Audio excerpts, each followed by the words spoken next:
Hey guys, it's Anna, and today I'm going to show you how to remove users from a local course page.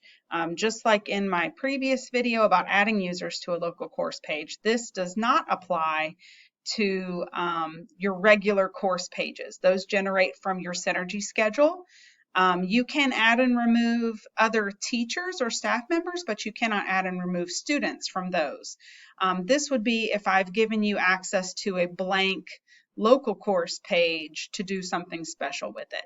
So just like before, we're going to start out by going to class list, and depending on how your page is set up, you may or may not have the class list button. You may have to go to course admin first and then choose class list. So I'm going to click on class list. And then I've got a view here of everyone enrolled in my class, including myself. So if I want to unenroll one particular person, I can check the box beside that person and click unenroll. If I want to unenroll all of my students, I can check the box at the top of the column here to choose everyone. But notice I also selected myself, so make sure you scroll down to look at your list and uncheck yourself and uncheck me.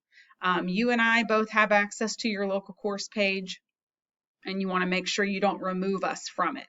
So scroll down and uncheck yourself and uncheck me so that you've only got the students that you're unenrolling. I'm going to click the unenroll button. It's going to ask me if I'm sure I want to remove these users, and it's going to warn me. I can make this bigger. It's going to warn me not to remove myself. So I'm going to click yes. It'll process for a second, and then notice it's unenrolled everyone except for me. So that is how you unenroll users from a local course page. Let me know if you have any questions, guys. Thanks.